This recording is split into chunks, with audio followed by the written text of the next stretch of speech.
like to call tonight's Planning and Zoning Commission meeting to order. We're going to start off with Pledge of Allegiance, followed by invocation by Mr. Odell. Pledge allegiance to the flag of the United States of America and to the republic for which it stands, one nation, under God, indivisible, with liberty and justice for all. O God, source of all wisdom and strength, you've entrusted us with the duty to serve others. Grant us the grace to do so with clarity, courage, and peace. Holy Spirit, guide our thoughts and words, and bless all those present.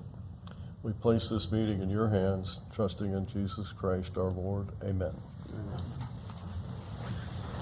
Madam Secretary, please call the roll. Commissioner Lowndes? Commissioner Lowndes? Here. Commissioner Neese? Here, ma'am. Commissioner Odell? Here. Commissioner Gettler? Here. Vice Chair Slay? Yes, ma'am. Chair Benner? Yes, ma'am. We have quorum. Thank you very much. Do we have any announcements? Seeing none, do we have any disclosures from the board regarding agenda item A? It is quasi-judicial. Seeing none, do we have approval of the minutes from the March 16th meeting? So moved. In a second. Motion by Mr. Lowndes, second by Mr. Neese. All in favor say aye. Aye. Motion carries. This is a public meeting. If there's any member of the public that would like to address the Planning and Zoning Board about any non-agenda items, now would be the time to come up. Seeing none, we will close public comment and go to the public hearings with item 9A. Good evening, Chair Benner and members of the Planning and Zoning Commission. For the record, my name is Don Ariano, Planner 2 with the Planning and Development Services Department. Speak up, Don. A little louder, so really quiet. The applicant is proposing a petition for rezoning to planned retail workplace and approval of a preliminary site plan with a request for a 1,500-foot extension of the urban services boundary. Public notice has been provided in the form of a single-sided sign posted along the Emerson Avenue, Rusakis Road, and Indrio Road right-of-ways. An ad has been published in the Tribune, and an informational mailer and form were sent to neighbors within 500 feet from the boundary of the property. A community meeting was noticed within 1,500 feet from the boundary of the property and held by the applicant at Lakewood Park Village Hall on May 27, 2026. The 85.29 acre site is located between Emerson Avenue and Rusakis Road on the north side of Indrio Road, approximately 1.7 miles east of Interstate 95. The property is not within the urban services boundary, but is requesting approval of a request to extend the urban service boundary 1,500 feet west to include only the subject site. The property is served with capacity available for proposed development by electric power from FPL and central water and sewer from St. Lucie County Utilities. The existing land use is TVC, towns, villages, and countryside. Properties immediately surrounding to the north, west, and south have a TVC designation, and to the east and northeast of Emerson Avenue, properties have an RU, residential urban, and CPUB, conservation public designation. The CPUB designated land is the Lakewood Regional Park. The current zoning for the 85.29 acre site consists of 2 parcels zoned agricultural 1, AG1. The proposed zoning for the parcel is PRW, Planned Retail Workplace. The properties immediately surrounding to the north, east, and west are zoned AR1, Agricultural 1, and the properties to the east and northeast across Emerson are zoned PUD, Planned Unit Development, and CPUB for Conservation Public, respectively. The purpose of the Planned Retail Workplace District is to provide a specialized zoning district to accommodate landowners who choose to place retail or workplace land uses outside a town or village in a manner consistent with the goals, objectives, and policies of the TVC element.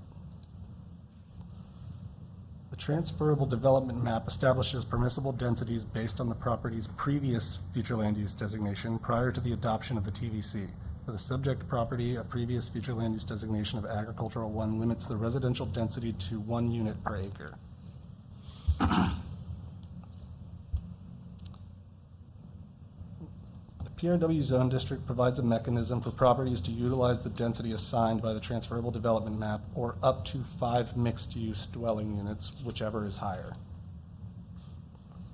The PRW district primarily accommodates retail and workplace uses, but these uses may be located within or contiguous to surrounding neighborhoods or may be in buildings that also contain residential uses.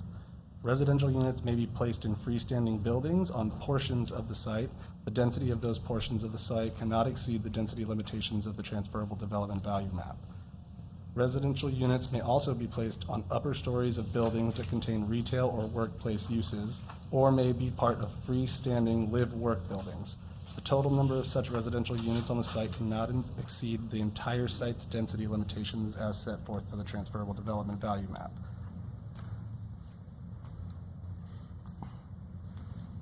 A request for a 1,500-foot extension of the urban services boundary is included as part of the petition for rezoning and approval of preliminary site plan in accordance with Comprehensive Plan Policy 1161. The proposal is only for the area shaded in blue within the line that demonstrates the site boundary. The area within the site located outside of the requested extension shall not include any development permitted exclusively within the urban services boundary.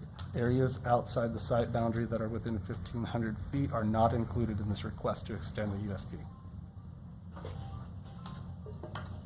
Policy 1161, the urban development activities shall be restricted to that area identified as the urban services boundary in the future land use map series or to special area plans adopted within the towns, villages, and countryside element.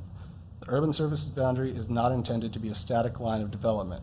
Using the adopted urban services boundary line as a base, an individual segment of this line may be extended or contracted only once for a distance of up to 1,500 feet from that which is indicated in the future land use map series, without necessitating an amendment to the comprehensive plan, provided that the urban service area lies contiguous to an existing residential, commercial, or industrial land use classification. Any modification to the urban service boundary beyond 1,500 feet will require a formal amendment through the comprehensive plan amendment process and shall include an analysis of available capacity inside the urban service boundary. Within the TVC land use designation, the comprehensive plan lays out a general retail development plan aimed at guiding retail developments to certain intersections throughout the county based on intensity and in concert with the proposed transportation system. The town center designation is for commercial or retail developments of over 200,000 square feet of intensity and are intended to serve upwards of 25,000 households. The TVC element states that a town center is recommended on Indrio Road between I-95 and Johnston Road. This illustration displays approved and pending projects with the county within the TVC. The site of the proposed town center sits at the edge of the urban service boundary where you can see a drop-off in the intensity of development.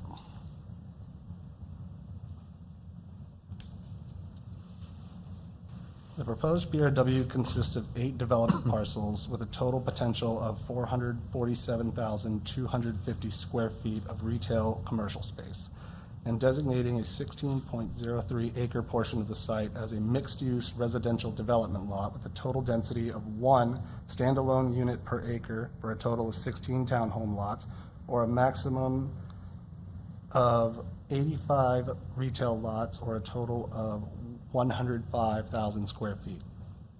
Furthermore, to allow for creative clustering methods to achieve density of 5 mixed-use residential units within the core of the town center, the applicant is proposing an 18.4 acre vertical mixed-use eligibility boundary in response to staff's recommendations. The blend of uses and density utilizes specific boundaries to place a cap on specific types of development. For instance, the 16.03 acre designated as parcel 7 has approximately 4 acres within the vertical mixed-use eligibility boundary. If 16 townhomes are constructed on parcel 7 under the 1 unit per acre, no further residential density would be permissible. If, say, 12 townhomes are constructed, the remaining 4 units, 1 unit per acre, could be utilized as 5 dwelling units per acre within vertical mixed-use boundary to achieve up to 20 units, effectively capping the residential uses for parcel 7. The preliminary PRW site plan includes community amenities, private recreation areas, and a 26.5 0.33 acre neighborhood park. Impacts to 2 Category 3 wetlands on the west of the site are proposed while avoiding impacts to a Category 3 wetland located southeast of the existing lake. The applicant proposes modifying the existing lake and creating 2 additional lakes that will be interconnected and act as stormwater retention ponds while adding aesthetics to the site. As stated earlier, there are 8 development parcels. They utilize 1 or 2 of the 5 proposed lot types, which can accommodate a variety of building types dependent on the uses established within each lot. As shown, the proposed lot types provide a blend of retail, commercial, residential, small-scale, institutional, religious, and civic uses where appropriate. It is worth noting that per staff's recommendation, an additional warehouse lot type and light industrial uses were removed from the proposal. The typical lot dimensions range in size and height ranging from 20 to 56 feet being one of the more notable features of the development. Here are the 8 typical building lot or unit types that are proposed. Notes in the site plan state that a 15-foot minimum separation between buildings will be adhered to. Minimum width of 1-car driveways is 9 feet. For a 2-car driveway, the minimum width is 16. Minimum lot area is 1,800 square feet. AC in the rear would be permitted, and AC must be screened from the right-of-way with landscaping. The preliminary landscape plan accounts for tree mitigation and required 1 tree every 30 linear feet within the required yards and provides 5 buffer types to accomplish adequate screening and aesthetic transition from urban to rural along Indrio Road.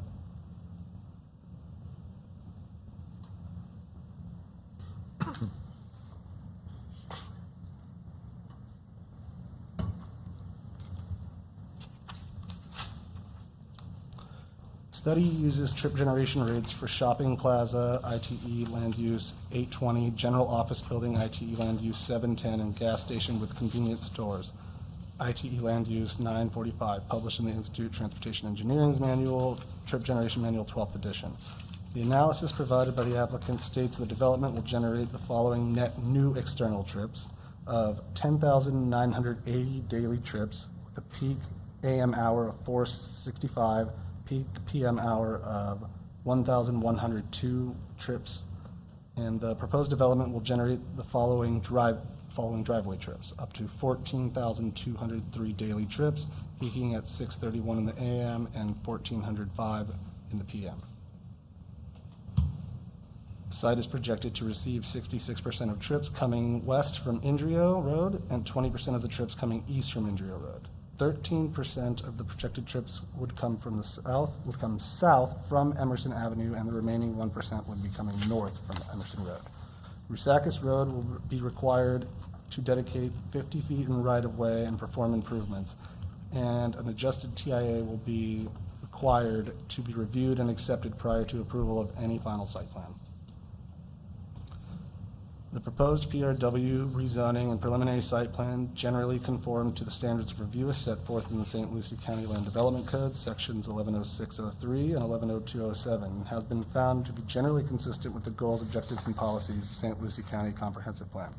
Staff recommends the Planning and Zoning Commission evaluate the proposed PRW rezoning and preliminary site plan, which includes a request for a one-time 1,500-foot extension of the urban services boundary in accordance with Comprehensive Plan Policy 1161, and consideration of the project's scale, max building square footage and height, and forward a recommendation for approval subject to the following conditions.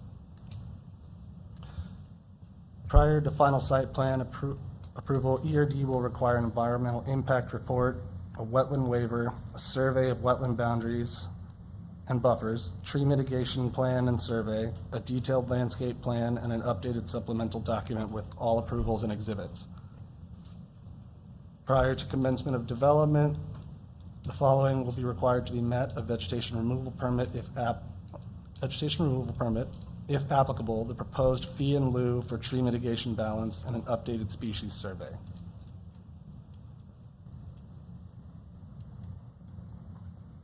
Prior to final site plan approval, an updated traffic impact analysis will be required to be reviewed and approved, and the site plan shall depict sidewalks along Spinewood Avenue and Inkwood Avenue with a minimum of 8 feet in width.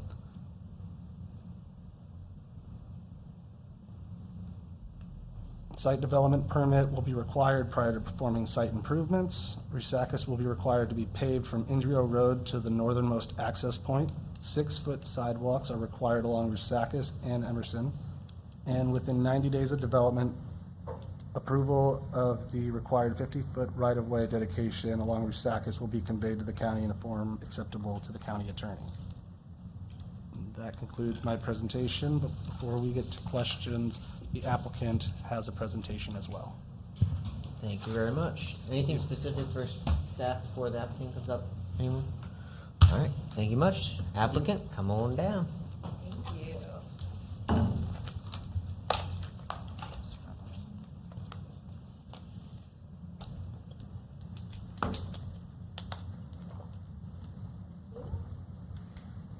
Where's the presentation? I did. I sent him the link.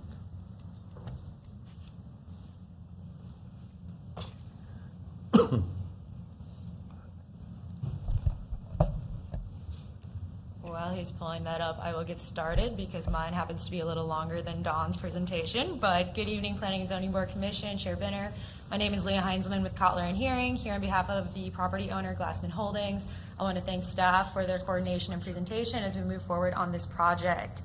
Tonight, we are here to request approval for the rezoning of Indrio Town Center from AG1 to Planned Retail Workplace, PRW, along with the associated preliminary PRW site plan and regulating framework. We will also be requesting a one-time extension of the urban service boundary, 1,500 feet from its existing location. At its core, the request is about implementing the county's adopted vision for the towns, villages, and countryside area.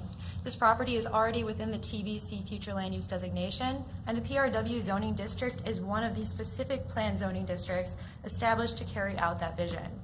We'll walk through the property context, the reason the site is appropriate for this type of development, the proposed regulating plan, the project's consistency with the TVC and PRW framework, and the public benefits this project will provide to St. Lucie County. On the screen, you can see our expert consulting team, many who live or work heavily in the county and nearby areas. The team is here tonight to answer any questions that you may have. Taking a look at a context map, one of the primary reasons this site is appropriate for a town center is its location within the regional transportation network. The property is situated along Indrio Road, one of the area's primary east-west corridors, with direct access to Emerson Avenue, Rusakis Road, Kings Highway, and I-95. These corridors connect the site to existing residential communities, employment centers, and commercial destinations throughout the county. The site location allows it to function as a centralized destination where residents can access retail, services, employment opportunities, and recreational amenities without traveling significant distances to other parts of the county. From a planning perspective, town centers are most successful when they are located where transportation infrastructure already exists or is planned to exist. The site benefits from multiple roadway connections with a strategic position within the county's transportation network, making it well-suited to accommodate the type of mixed-use development envisioned by the TVC framework. The existing TVC future land use designation is intended to accommodate future growth in North St. Lucie County in a way that is predictable, sustainable, walkable, and compatible with surrounding uses.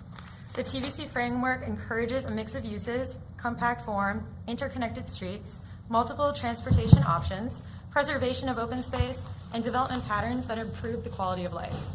Indrio Town Center responds to that framework. Instead of creating isolated parcels with disconnected access points, the plan organizes development around streets, blocks, sidewalks, gathering areas, and transitions in intensity. The subject property is currently zoned AG1, or Agriculture 1.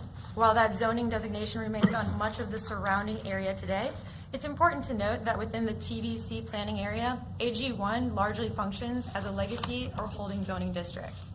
As development moves forward within the TVC area, the county's comprehensive plan anticipates a transition from these legacy agriculture zoning classifications into one of the planned zoning districts specifically created to implement the TVC framework. In this case, the planned retail workspace district is the most appropriate zoning designation because it was specifically established to accommodate retail, workplace, mixed use, civic, and residential uses within a master planned environment. Unlike conventional commercial zoning, PRW requires development to be guided by a regulating plan, establishing transect-based transitions in intensity, promotes connectivity and walkability, and provides the county with a predictable framework for future development review. As you can see on the screen, the existing urban service boundary currently terminates immediately adjacent to the approved Publix and Indrio Commons development to the east. The county's adopted TVC General Workplace Plan has long identified this area for future commercial, workplace, and mixed-use development. The proposed USB adjustment does not expand that vision. It simply provides the infrastructure and services needed to support the type of development that the county anticipated for this location. This exhibit shows the proposed 1,500-foot adjustment extending the boundary westward to encompass the Indrio Town Center property, creating a more logical and cohesive planning framework for the corridor. This adjustment is not intended to promote scattered or leapfrog development. Instead, it allows the site to connect to an area where commercial activity, infrastructure investment, and utility planning are already underway. By extending the urban service boundary to this property, the county can facilitate coordinated growth that builds upon existing development patterns rather than creating isolated pockets of development.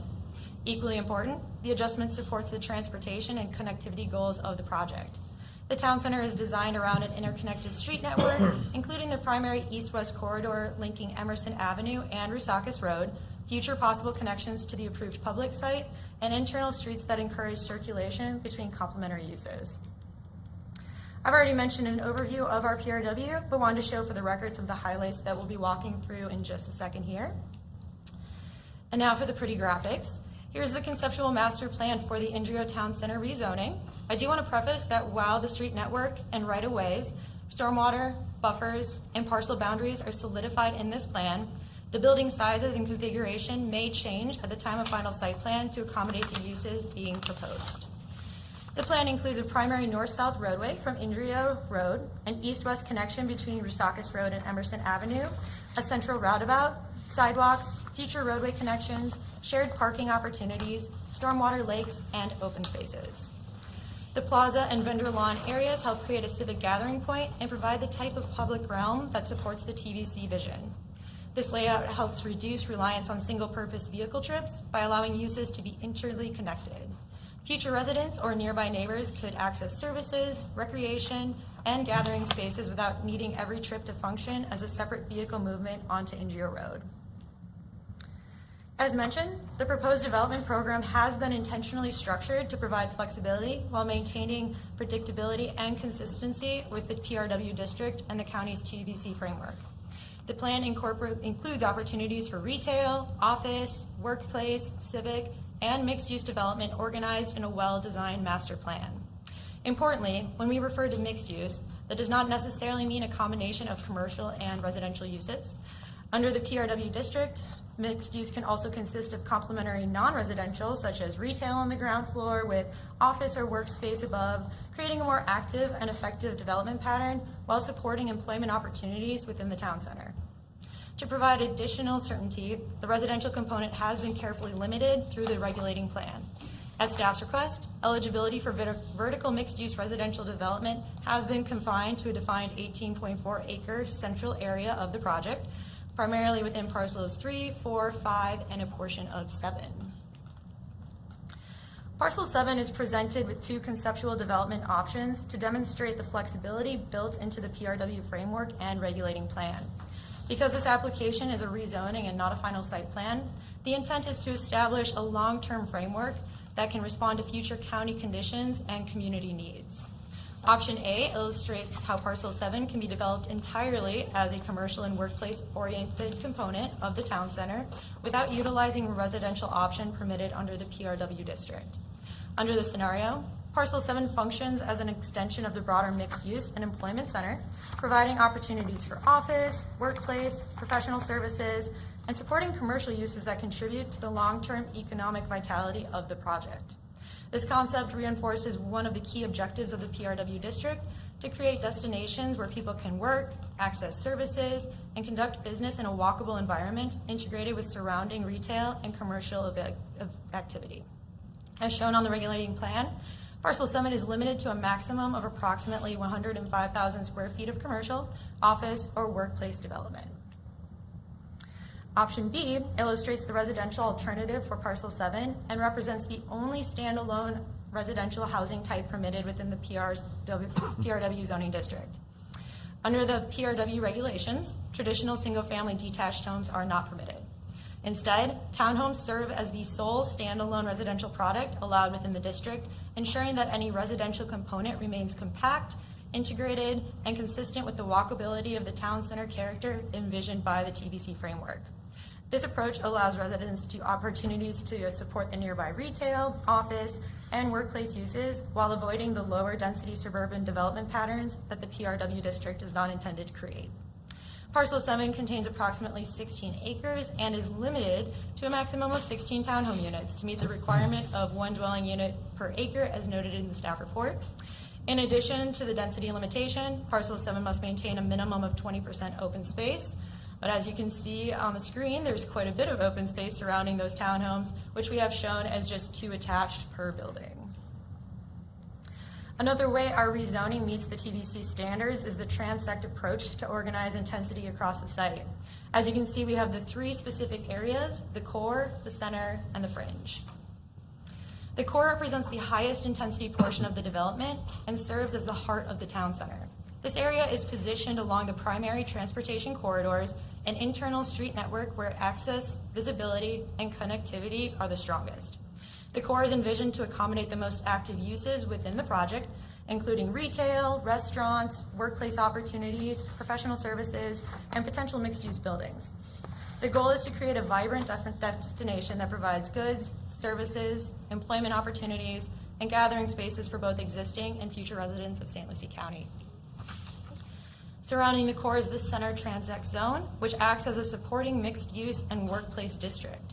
This area provides flexibility for office, professional services, workplace uses, retail opportunities, and potential mixed-use development depending on the future market conditions. The center is intended to function as a bridge between the highest intensity commercial activity and the lower intensity areas of the project and maintain a walkable relationship with the commercial core. The fringe transect zone serves as a significant public benefit within the overall town center framework. Consisting of approximately 26 acres of passive open space, trails, lakes, and preserved vegetation, the fringe provides a recreation amenity while creating an appropriate transition between future development and surrounding properties. In the near term, this area is intended to function as a passive recreation space, offering opportunities for walking, nature observation, and community gathering while maintaining the natural character of the site. The open space network also helps preserve views, enhance environmental quality, and reinforce the rural character that is valued throughout the county.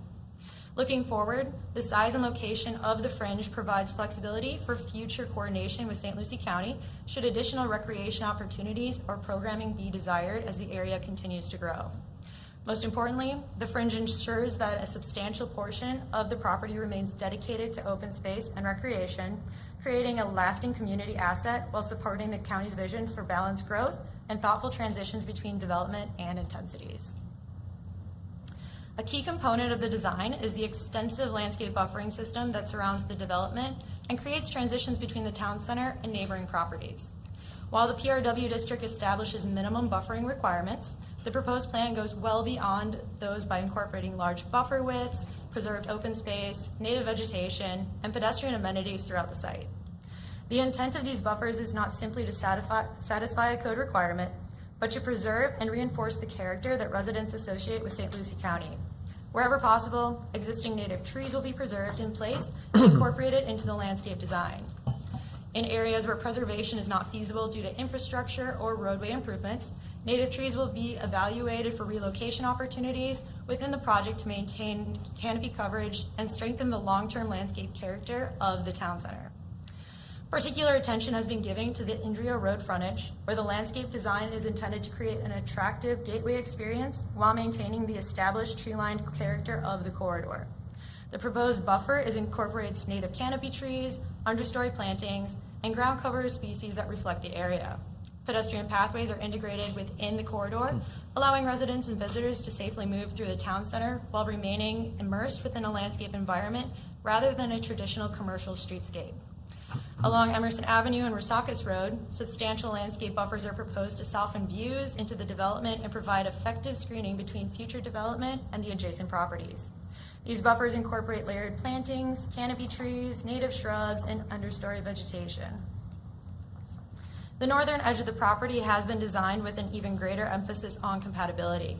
Together, these landscape buffers provide screening, preserve and enhance native vegetation, support pedestrian connection, reinforce the community character, and create a gradual transition between development. In addition to the enhanced landscape buffering strategy, the site design has been carefully coordinated around existing environmental features to preserve the highest quality portions of the site. As identified through the environmental review process, portions of the wetland system located along Rusakis Road fall within the area required for roadway improvements and right-of-way dedication. These wetlands have been identified as lower quality and previously disturbed systems, and the removal is necessary to accommodate the transportation and infrastructure improvements associated with the project. Conversely, the design team intentionally worked around the existing wetland located along the southern portion of the site, adjacent to the public's development. Rather than treating this area as a developable land, the site plan was organized to preserve the wetland and its associated vegetation as a feature to maintain the existing habitat function. While this is only at the rezoning level, our team did provide a conceptual stormwater plan that adheres to the proposed use and design of the right-of-way and lake areas. The preliminary plan modifies an existing lake, creates 2 additional lakes, and uses stormwater areas to support drainage and water quality treatment. The existing lake is proposed to be expanded approximately 2.5 acres, and a 6.7 acre flowway is incorporated as a major feature in the passive park. A key component of the proposed town center is the availability and effectively serving the site with public infrastructure. The conceptual utility plan demonstrates how water, wastewater, electric, and other services can be extended and coordinate to support future development within the project. The project also includes right-of-way dedication and roadway improvements, including the required dedication along Rusakis Road and coordination with future roadway connections. From a vehicular standpoint, the site benefits from access to Indrio Road, Rusakis Road, and Emerson Avenue, allowing traffic to be distributed through multiple access points rather than a single location. Inkwood Avenue serves as the primary east-west spine of the town center and has been designed to coordinate with the county's future right-of-way protection program. An important component of this design is the future coordination for connection to the public's development to the south. The access points help create a more unified corridor by allowing circulation between complementary commercial uses, reducing the need for every trip to return to Indrio Road, and supporting a more efficient transportation network overall. Equally important is the pedestrian network. Sidewalks and pathways are integrated throughout the project, connecting retail, office, workplace, civic, recreational, and potential residential uses. And at this time, I'd like to invite Sean McKenzie to come up and speak on traffic.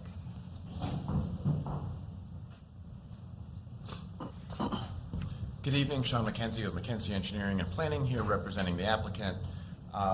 As Leah was pointing out, the subject property lies roughly between Emerson Avenue and Johnston Road and within the TVC area of northern St. County. As you're well aware, there's not an extensive grid of roads out there today. However, the county has put together a plan that this project is a part of that will create a road grid network up in this area of the county with approximately a 1 mile road grid that would cover the county all the way from Angle Road all the way north to Indian River County. Therefore, there'll be a variety of different routes and choices that vehicle drivers will have in the future, and this project would integrate into that overall road network plan. The project does have 2 major access points, one off Emerson, one off of Indrio, and we'll be studying those in detail to determine whether or not those need traffic signals in the future.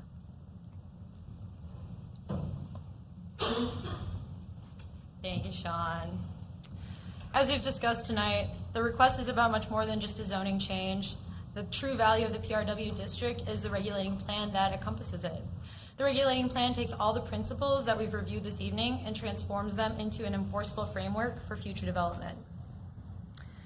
Through the core, center, and fringe framework, the regulating plan creates a hierarchy of development that places the highest intensity uses internally while utilizing open space, passive recreation, preserved environmental features, and enhanced landscape buffers to create a compatibility with surrounding properties. From a community perspective, the result is a project that can provide jobs, services, office and workplace opportunities, recreational amenities, and future housing options while preserving the character of the area and supporting long-term infrastructure planning. Similar to many successful town centers and mixed-use developments, our project is anticipated to develop incrementally over time as market demand, infrastructure investment, and the needs of the surrounding community come to evolve. Given the size of the property and the flexibility provided within the PRW framework, full build-out could occur over many development cycles and may take decades to fully materialize. The phasing plan has been structured to ensure that the foundational elements of the town center are established first. Phase 1 focuses on the portions of the site with the greatest visibility and access along Indrio Road, where retail, workplace, and service-oriented uses can begin creating activity and investment within the project. This initial phase also includes construction of the primary roadway network, including the key east-west connection along Inkwood Avenue, utility infrastructure, drainage facilities, and the backbone systems necessary to support future phases of the development. Equally important, the phasing plan establishes the project's open space framework from the very beginning. The passive park system, lakes, environmental features, and major buffer areas are not afterthoughts of the development, but defining elements of the town center that help shape its character while ensuring recreation, environmental stewardship, and compatibility are preserved throughout each of the phases. The team held a neighborhood meeting on Wednesday, May 27th at 5:30 p.m. at the Lakewood Park Village Hall. Notices were sent to all property owners within 1,500 feet of the site on May 13th. And overall, we had a really great turnout and conversations with the residents. A few community members asked about the buffer sizes and traffic improvements, but the overall group who attended seemed to enjoy our plan. And at this point, I would like to invite Catherine Rossmell to come up.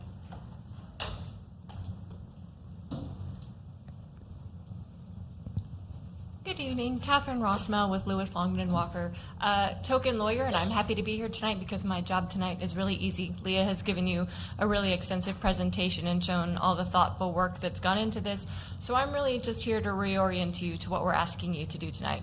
So the first is to look at a rezoning. As Leah has said, this rezoning is very preliminary in the process of how something actually comes out of the ground, and in this case comes with a regulating plan that really has been worked closely with staff to ensure that what can be provided is what the county has said that it would like to achieve.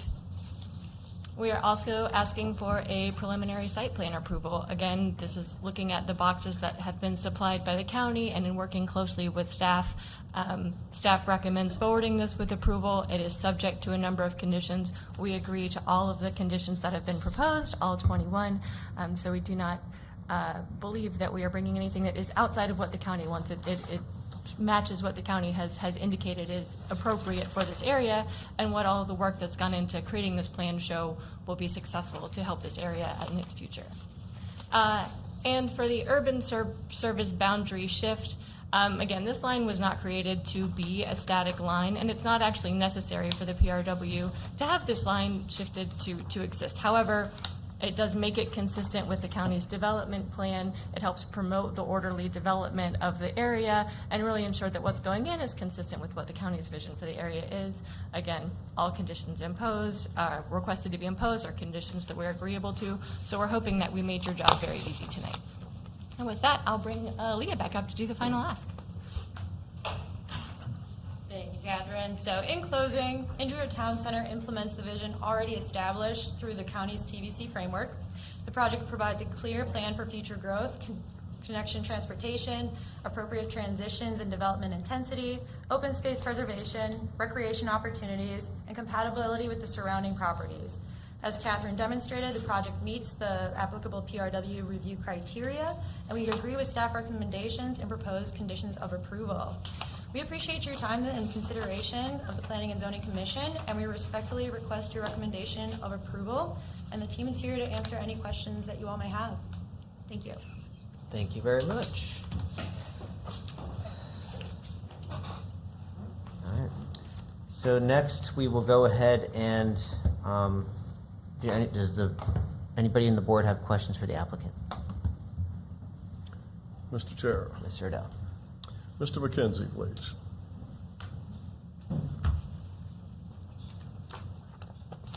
Again, this is for rezoning, and it seems like you've got a kind of a shared town center concept here. You have Buc-ee's, you have 2 Andrea Groves, plus your development. And you put it all together, you got to have a little bit of a traffic integration pattern here. How did you determine the ROI?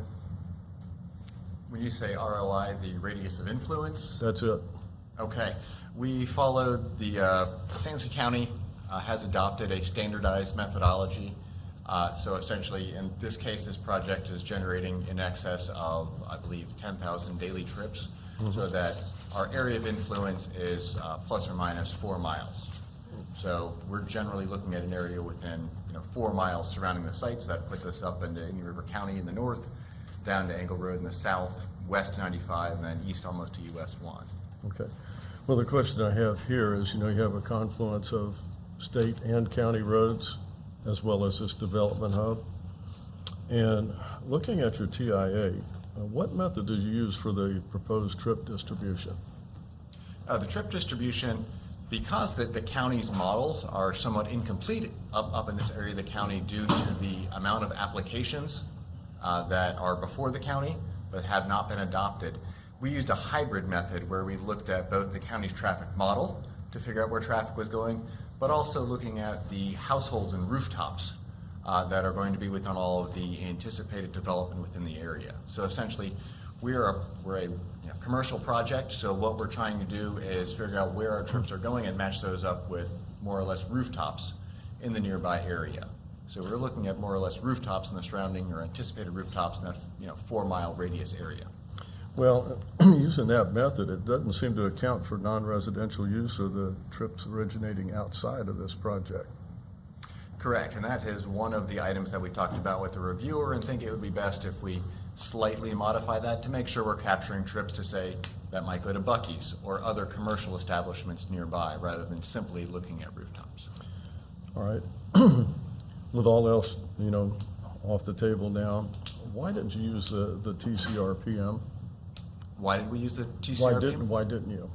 Oh, as I said before, the TCRPM is extremely incomplete in this area of the county. There are some 17 proposed applications, most of which are not captured in that model.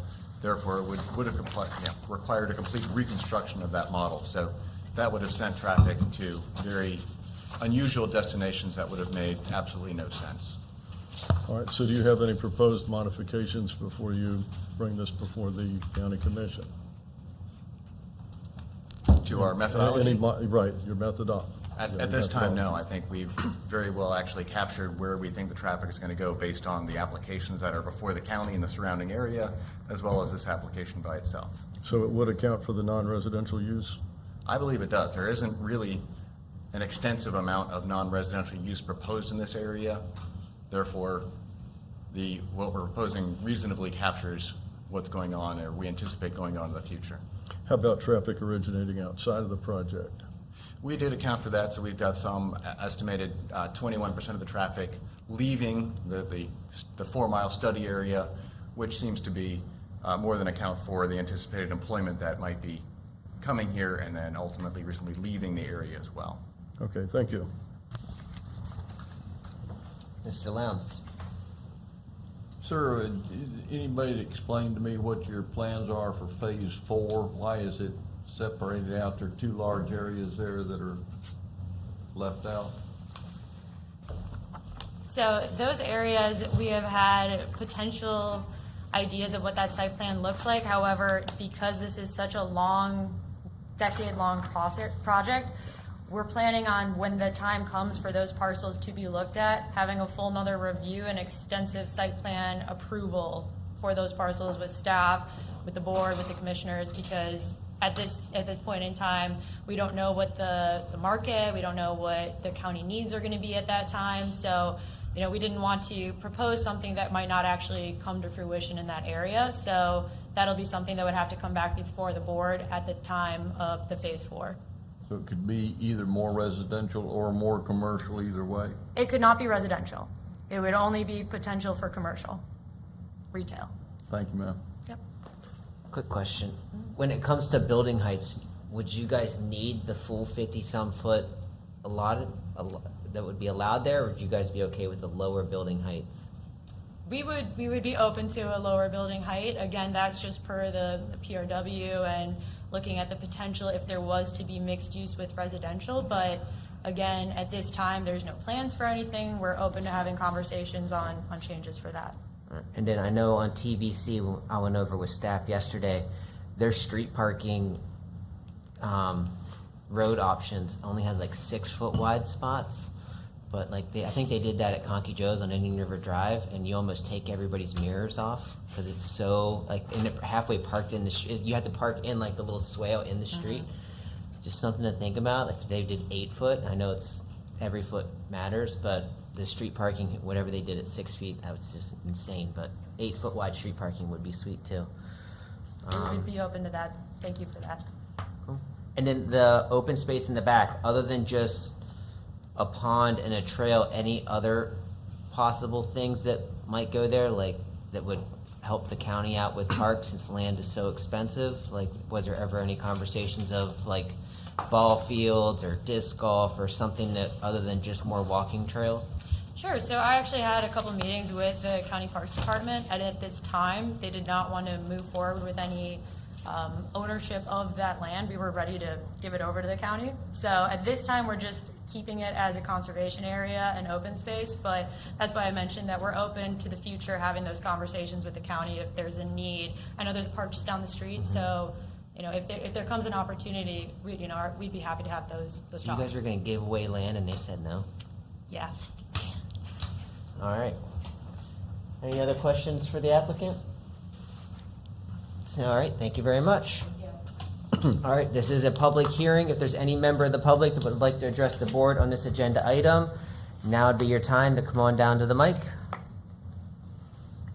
All right, just state your name and address for the record, please.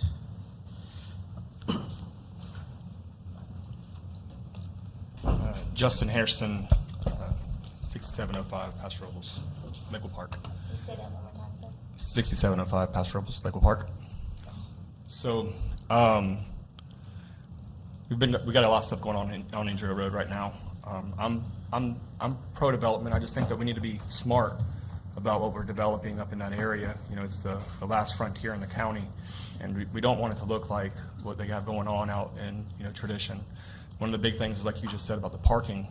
That's a big issue in Tradition right now. If they have any events in their town center, you don't have any parking anywhere. You got people having to walk quite a ways. They had to build the parking garage. So is there any kind of future plan on having additional parking? So if they're going to have any type of events or any type outside influence coming in there, where are people going to park at? I did hear them say something about looking at a traffic light down the road. You're putting that many people in that space. It's not a question of if we need a traffic light. It's we need a traffic light. Another question is going to be is Indrio Road's not 4-laned all the way. It's got a bottleneck just east of this location. So, is that something DOT has planned on widening that? Because that's going to be again another traffic issue that's going to go on in that same area.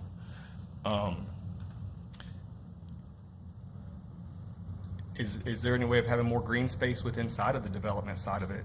And I know that we have the 2 green spots in the back, but I think that's going to be future development into something. But having more open space was kind of the concept of the TVC, not open space in just one isolated area of the development, but throughout the development, so it doesn't just feel so overcrowded. I know that becomes costly for developers, and it's not beneficial to them because of infrastructure and things of that nature. But ultimately, at the end of the day, it's more beneficial to the community, the people that are actually living there, utilizing the space, things of that nature.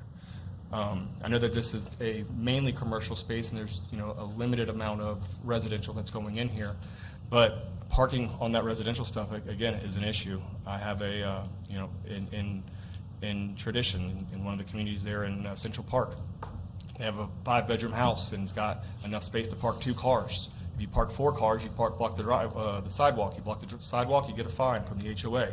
Well, then everybody's parked in the road, but I'm driving through there looking at it going, I wonder if an ambulance can get through here.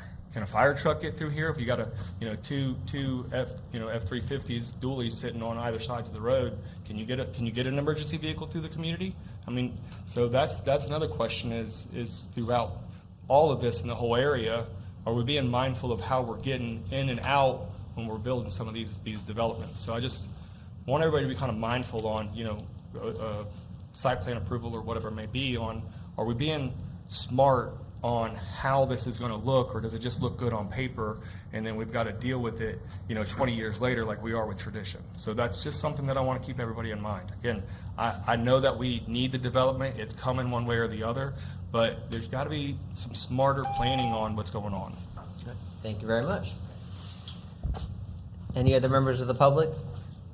Come on down. Name and address for the record.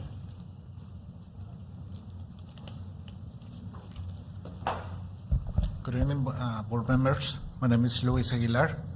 I live at 5139 Monte Cristo Terrace, which is across the street from the proposed project. I wrote something so that I'll stay on task. Again, I am here tonight to support the Indrio Town Center project. I believe this project represents a strong investment in the future of San Lucie County because it brings together economic development, recreation, environmental preservation, and thoughtful planning in one location. A major benefit of this project is that it can create jobs and expand local services. With up to 447,000 square feet for businesses and workplaces, it could bring in new companies, offer more jobs, and boost our local economy. Residents will also have more places to shop, eat, and get services nearby. The project also offers great recreational services. Over 26 acres will be set aside for the neighborhood park, plus other private recreation areas. These spaces will give families, kids, and all residents places to stay active and healthy. Caring for the environment is another key part of this plan.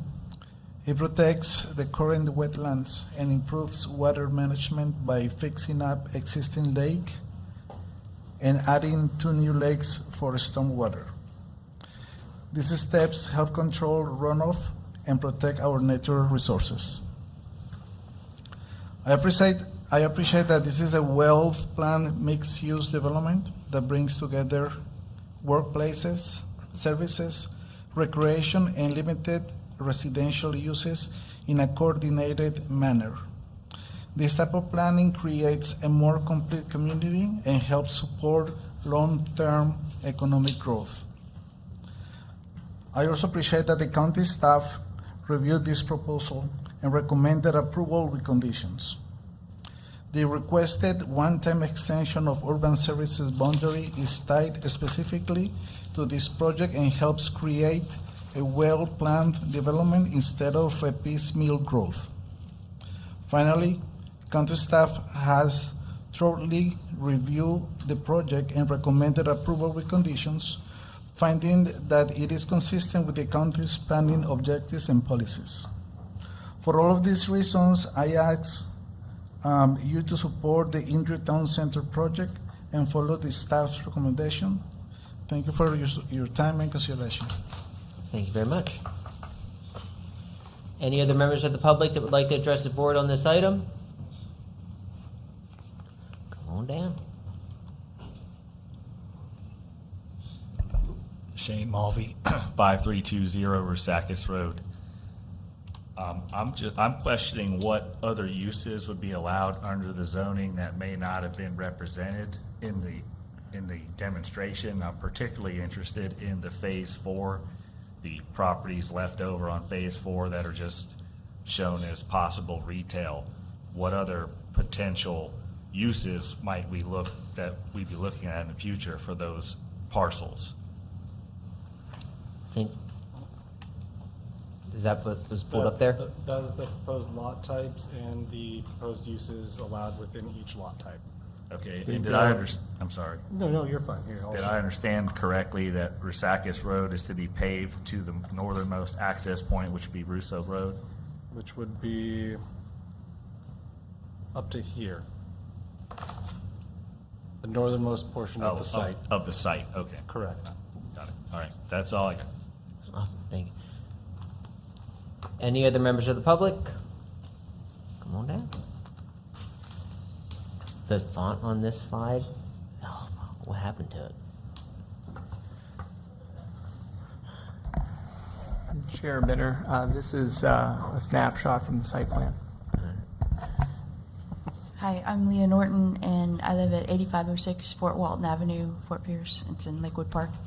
And I want to address the traffic, because that's one of my biggest concerns.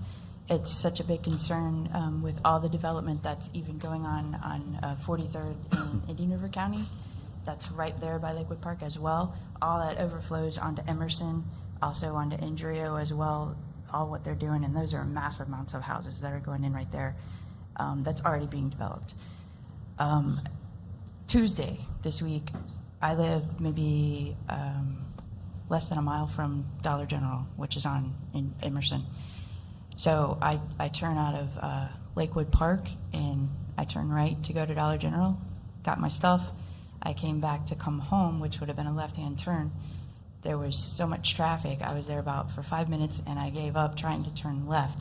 So I turned right to have to go make a U-turn down at another light to get home. That's the traffic we currently have. And that wasn't even a busy particular time. This is all the time I've had to do that more than once. So these kinds of development right by what we already have and the road structures that we already have, we can't handle the traffic. And the idea of putting more lights is, to me, egregious because of the nature of a rural setting. Part of the joy of living where we live is that it is rural. And when we develop it and overdevelop it, we lose that. And then we become Port St. Lucie or worse, Miami, something like that, which God forbid. But I would strongly encourage you to just please protect what we have, protect our rural places. There's so much land, even to the west of 95, that we could develop that wouldn't be as effective to these particular roads like Indrio and Emerson. It would, spill out onto 95 more and things like that. So, Thank you very much. Anybody else from the public? Seeing none, we'll close public comment and come back to the board for discussion and/or a motion. Mr. Chairman, Mr. Lowndes. do we have a concept of what the residential will look like? I think it was just either going to be the townhomes Townhomes, yes. or maybe residential is above the commercial? There's potential that in the core of the development, there could be residential above retail. So the only standalone allowed maximum is 16 townhomes for the entire site. Or potential for a core portion being apartments above a mixed use retail on the bottom, which would be centralized by the retail area. And your concept is to have it broken up so it doesn't look like VA hospital gray or anything like that? The only difference is the color of the front doors? Yes. So as I mentioned, actually right now in our design, we only have, they're almost villa units. I think it's a couple more. So it's only 2 townhomes next to each other is what we're proposing. And there's probably about 20 feet between them. There's probably about 150 feet from the Inkwood Avenue as shown on the screen. So again, if someone were to want to develop it as the townhome allotted use, there would be quite a bit of green space. There would be quite a bit. They would still need to follow the PRW guidelines as far as the alley-loaded homes, but they would be fronting expansive green spaces. Most developers come before us and they buy an off shade of beige and 55-gallon drums, and that's all they ever do. I applaud your design and the concept because it's the first one that I think has come before us that's really attempted to follow the towns, villages, hovels, huts, and pup tent design that was intended to. And I like your concept, I like your idea, as long as you put some spontaneous variety in the mix. Appreciate that, thank VA you. Hospital Gray just We do Gets have tiring. we have a 200-page supplemental document that went with our regulating plan that just expresses the PRW code, but also, the intent of the architecture being more of that town center, being a viable place for people to come to. So I think at the time of final site plan, if somebody wanted to come forward with townhomes, they would have to go through quite a bit of criteria to make sure that they look nice. And I did just want to address a couple of the public comments. The comment about green space. As a landscape architect, I also love green space, which is why there's a couple areas that are specifically parcels. However, there's nothing that could go there except for likely green space. So those are things that we have thought about. There is a minimum of 20% open space required on each of those parcels, but the way everything's configured with setbacks and buffers, there's probably going to be more than that actually designed at the time of final site plan. Upon approval, when do you think you would start this project? That is a great question. I think the biggest question is what else is coming in as far as development. A lot of retail focuses on the houses that are going on in the area, and obviously there are quite a few projects coming forward with homes, but not all of them are approved yet. So really this rezoning would be the first step, and then seeing who's interested to come bring some retail and some really nice town center amenities to this area. Do you have have you been privileged to when Publix may start their project? All I can say is that we are discussing things with Publix.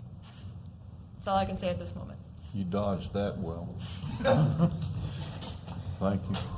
Yeah. Sean, I don't know if you wanted to come up and talk a little bit more about traffic at all, if anyone's concerns. He's like, no. Okay, Mr. Chair. Mr. Dell. Staff, I'd like you to pay real close attention to your infrastructure planning, especially the traffic mitigation here. If you want, just for the fun of it, use the Treasure Coast Regional Planning Model and compare the two numbers. Thank you. Mr. Chairman, Mr. motion in below. One second. Quick question for staff. How come the main in and out wouldn't be on Rusakis, where it probably would be easier to signalize if it was ever needed to, instead of coming out in the middle where if you want to go eastbound, you're going to come out and do a U-turn, if that setup's like that? Is there any? Chair Benner, members of the commission, I think that there are numerous routes where the entirety of the street network is built out in concert with a substantial portion of the commercial that's generating traffic. For instance, the option of connection to Rusakis, which would be improved by the project, at least from its northern property line south to Indrio, would provide options and a full access connection, Indrio, a leftbound turn eastbound. Additionally, folks could head east to Emerson, take a right out, and then navigate down to Emerson, stage in that eastbound left turn lane, which I believe there to be two southbound to eastbound left turn lanes. The route that you referenced heading out to Indrio, folks would need to take a right, shift over lanes, and immediately take a U-turn to head back east. I think that this network plan provides folks alternatives to that U-turn. I think that folks entering the site from west of the project would reasonably approach Rusakis, take a left, head north on Rusakis and right in, and folks coming from Lakewood Park proper would simply navigate down Emerson Avenue, take a right in, and at least in the short term, folks would have full access where permitted by DOT, if they still are the keepers of this corridor at that time, would be able to turn northbound left out from Inkwood Avenue to Emerson. So I think there's a lot of different patterns. One of the benefits, if you will, of commercial is that if it's being utilized by locals or folks that live nearby, they'll take a couple different patterns the first time around, and then they'll try to find a groove. I think the one potential pattern that staff wants to be able to monitor and maintain above simply signal warrant analysis and level of service on Emerson is folks utilizing Rozakis Road to the north, where it wouldn't be improved in the short term, essentially taking Russos Road from Emerson west south to this site because it would be unimproved. And so it may be a conversation before the Board of County Commissioners to consider a proportionate fair share contribution. But the project has very minimal assignment of traffic there now. We do, as you may have observed in the North County Development exhibit, that we have a proposed hamlet PUD to the west on just over 500 acres. That's proposing plus or minus 1,500 units that may also have some assignments to make improvements to or a contribution to Rozakis Road. That project's primary access would be Johnston Road, but with a project of that scale, numerous access points like this town center will be integral to traffic and transportation concurrency. Yeah. And if there was a height restriction on the core buildings there, what would a typical like 3-story roof type of height be? Chair Binner, I think with staff, what we are often observing is 3 stories would be in the ballpark of 42 feet, kind of depending upon the ceiling allowances. For commercial, it's difficult to see a 3-story commercial building around this area of the Treasure Coast. But for vertical mixed use, if we were taking Abacoa as an example, I think 3 stories is probably right in alignment with 40 to 42 feet. Depending upon the ceiling height desired of the residential component. Here, the allocation of area for residential potential at 5 units per acre doesn't generate high density that you'd have probably the 3rd floor of residential units. And then Emerson right now, that's as a state road, so FDOT is in charge of that? That is correct, Chair Binner. There have been preliminary agreements in the works for a while, and we are anticipating that FDOT will transfer that to St. Lucie County in exchange of other roadways being relinquished from St. Lucie County to DOT. Our wish list, of course, is handing over St. Lucie Boulevard to DOT, depending upon their funding allowances. Like with Emerson Avenue, they've recently made substantial sidewalk improvements. They've worked on resurfacing. There's some miscellaneous drainage improvements, and so DOT has been a pretty good steward of shoring up some of those safety components before turning over roadways to St. Lucie County to maintain moving forward. What about expanding capacity with Oslo being expanded, all the construction in Indian River, and all the activity in the TVC now? What's the road plan for expanding capacity on Emerson? So, Chair Binner, members of the commission, the TPOs publish traffic counts, which are prepared annually. The last physical count for Emerson Avenue was 2023, but they apply a ratio based upon trends in traffic that still put it at a level of service C with the 2025 rating.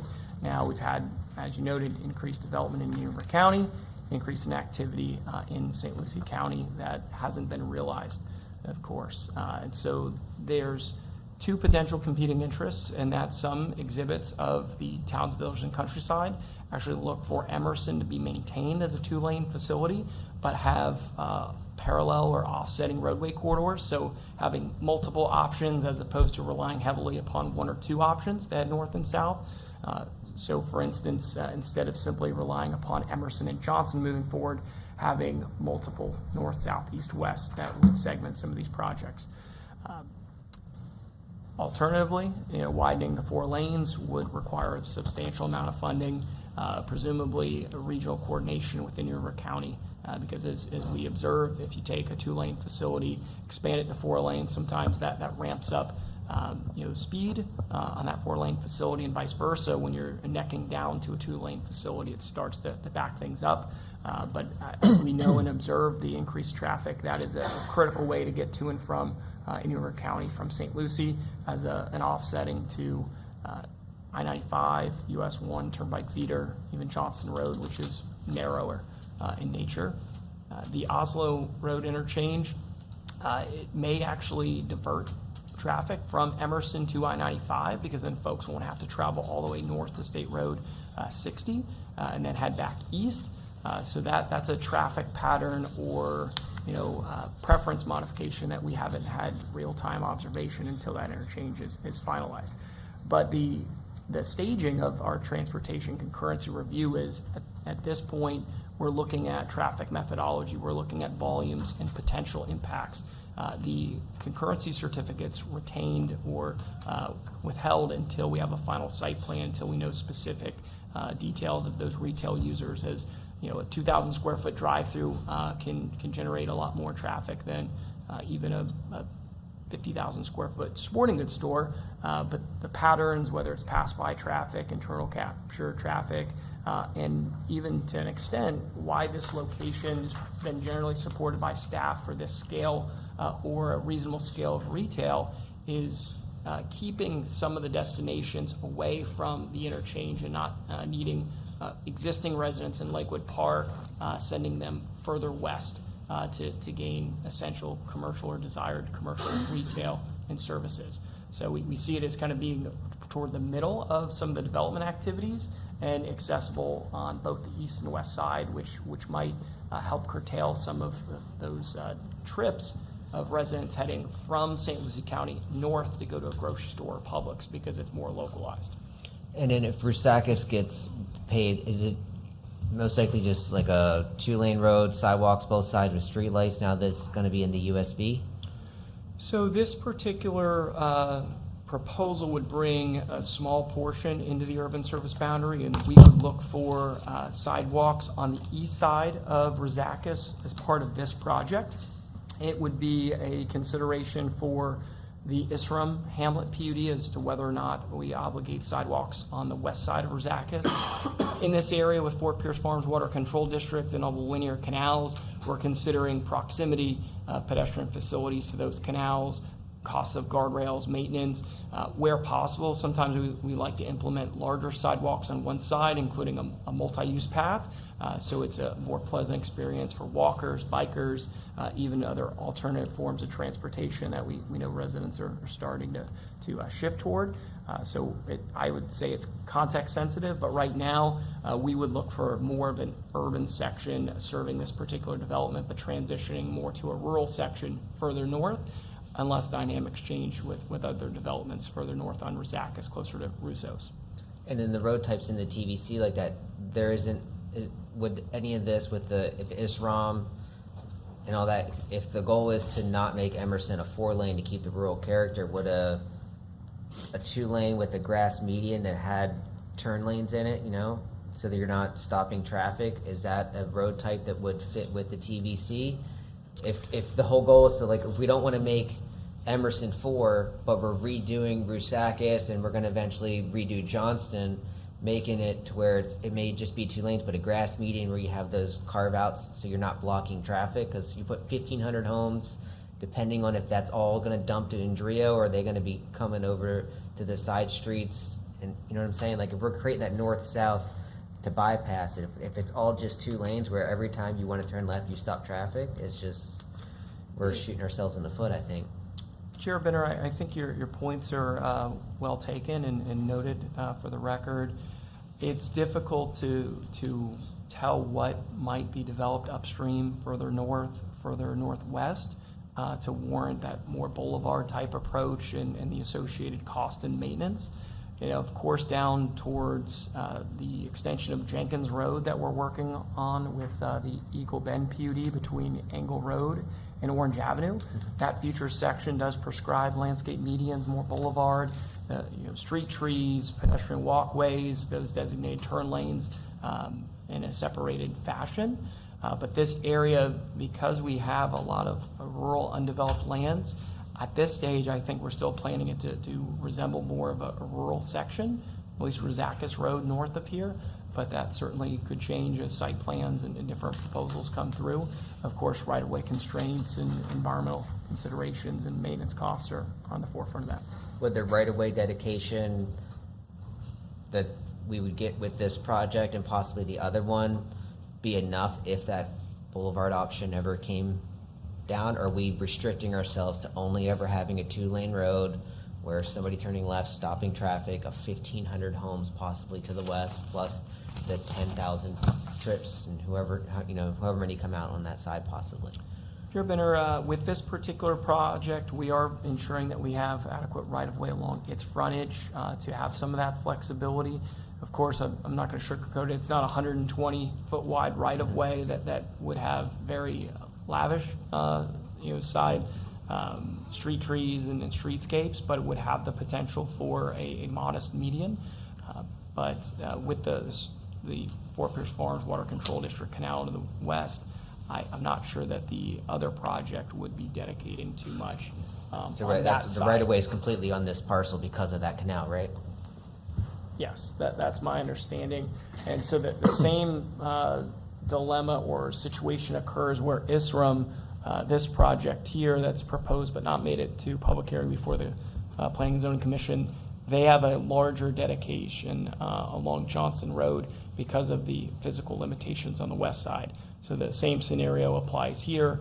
And so that's where I referenced upstream. We have some scattered homesteads and heavily wooded parcels that depending upon how things occur, may need to narrow things down. But given some of the homesteads and the environmentally sensitive or heavily wooded sites to the north, that's where it might be more anticipated that would remain rural, given that it's outside the urban service boundary, to where some of those divided medians and separation devices are much more appropriate as you start to see some of those turn movements.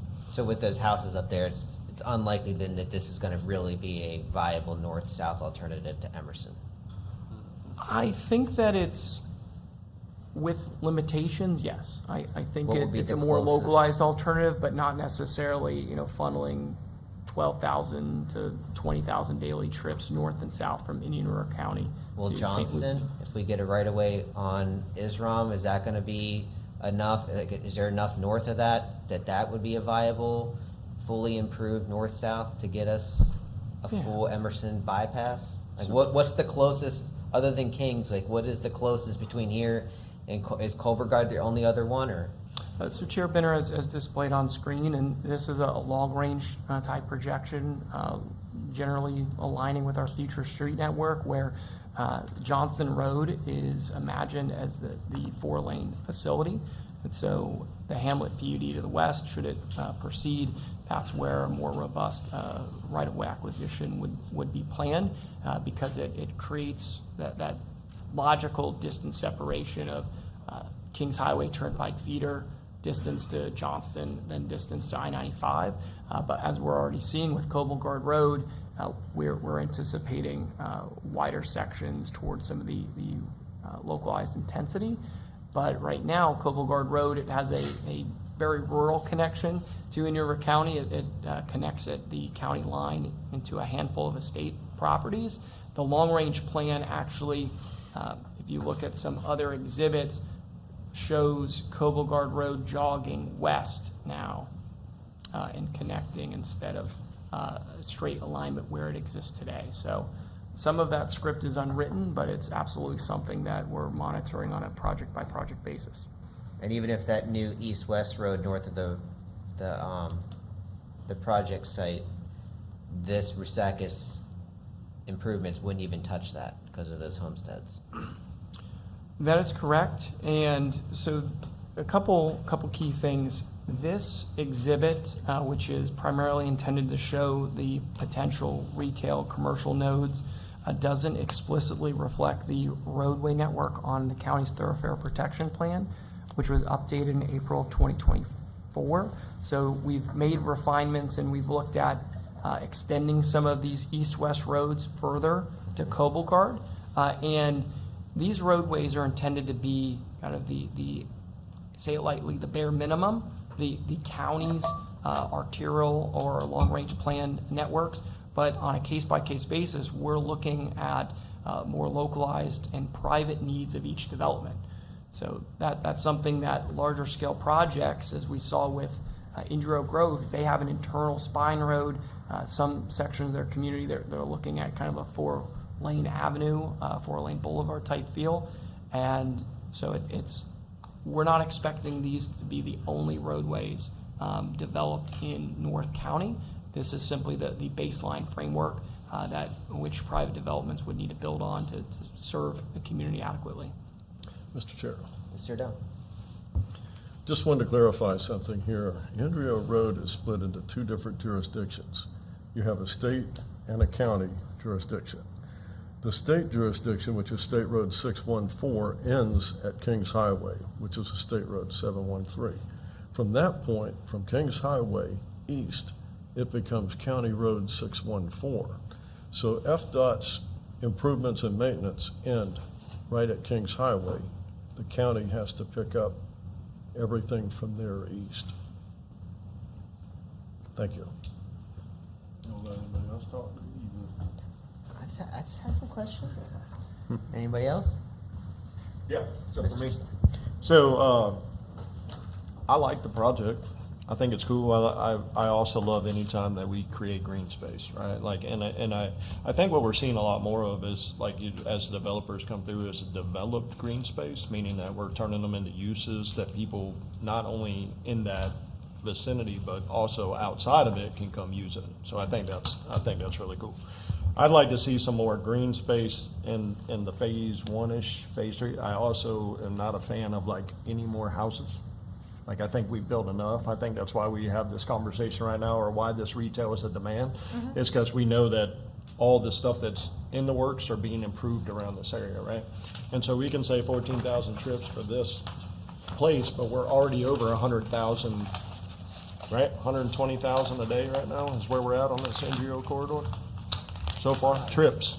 Like we talk Buc-ee's, Indrio, like Bednar, like even Bednar Farms is bringing in some retail stuff too, right? So it's like, I think this is more like, I want to see more commercial, less houses, right? More jobs, more, and I feel so much for the Lakewood Park people because like forever it's always been rural, man, right? And everything west of it was all ag, but the groves aren't coming back.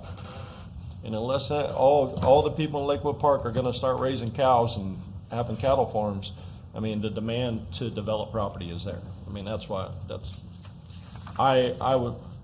not a fan of like high density stuff. You know, I know Indrio Groves is what it is, and some of that, I wish it was not what it is, but I understand that how it coincides with what you guys are trying to do right here. So for me, I like the project. I think phase 4 is always an iffy too, because like when I look at that, I think, you know, could that be a hotel down the road or something like that when you see the way it's squared out? But like you say, is, you know, demand's going to dictate what comes to that area, and you guys are going to. We're going to be back here. Right. So, question for me is on the rezone. If let's say we do the rezone and this thing falls apart, does it divert back or it stays? Chair Binner, Vice Chair Slay, we currently do not have a mechanism in our land development code or policies to county initiate and rezone a property back to its prior designation should the applicant allow the development to expire. The one instance that I can point to in the last couple decades was Sunnyland Farms PUD between Engle and Orange Avenue east of the Turnpike, where they had approvals from the Board of County Commissioners. They allowed their site plan to expire. They maintained the PUD zoning district, but the site plan was expired, so they had to refile and work back through the process. And they actually, to this date, have not received a new authorization. So it more or less would be put in a hold pattern if they received the preliminary plan approval with the rezoning and did not secure a final site plan or allowed their final site plan to expire. They would then have to refile a new site plan. They wouldn't necessarily be reinventing the wheel, but they would certainly be pushing back toward. Right. But everything has to come back in front. Whatever, if this expires, somebody else comes along, we're right back where we're at right now, talking about, or does that push through? Vice Chair Slay, there's a couple different potential outcomes and variables. So in the towns, villages, and countryside, if the board approves the PRW rezoning and this preliminary plan Final site plans would not come back before the Planning and Zoning Commission and potentially wouldn't make a second return trip to the Board of County Commissioners. The board has some influence and capacity on that, but the TVC was initially set up to allow for more streamlined permitting processes if the initial plan, the preliminary plan, aligned with our code and our comprehensive plan. So that said, it's difficult to say whether or not this body would see it. Of course, if they propose any conditional uses or substantial deviations from the plan before you this evening, it could come back before this body. Okay. And then one other question. You said that there may be a phase that might not get built out, that could stay a green space? I just mentioned that with the phasing plan, we're giving ourselves enough time to see what the county's needs and the community needs are, which again is why phase 4 doesn't have a plan. So to Corey's point, there's nothing on there, so something does have to come back before either this board or the Board of County Commissioners. Correct me if I'm wrong, Corey, but because we don't have anything shown right now. So I would just meant that, you know, down the line, it could be years or decades before phase 4 comes. Right. So, but we are, as I mentioned, bringing phase 1 with the park, all of the green spaces, all of the right-of-ways, and that first portion of the retail. And then because the county's not taking the property, which I don't understand that either, who's responsible for the maintenance of that? Our property owner. So it'll be going into a conservation easement, Okay. and we will be, and I say we, the property owner will be in charge of the maintenance for it. Okay. Appreciate you. Mr. Chair, Mr. Ardell? if there's no further comments, I have a motion.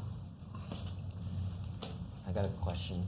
Would Okay. you include in your motion a building height to 3 stories instead of 56 feet? Sure. Okay. So we'll include board recommendations as well as the staff recommendations. Motion to approve. For an amendment to the official zoning atlas from Ag 1 to the planned retail workplace. The preliminary site plan to develop a mixed-use development town center because it is consistent with the St. Lucie County Comprehensive Plan and the Land Development Code. We have a motion. Do we have Second. and a second by Mr. Gettler? Chair Binner, I apologize to intercede here.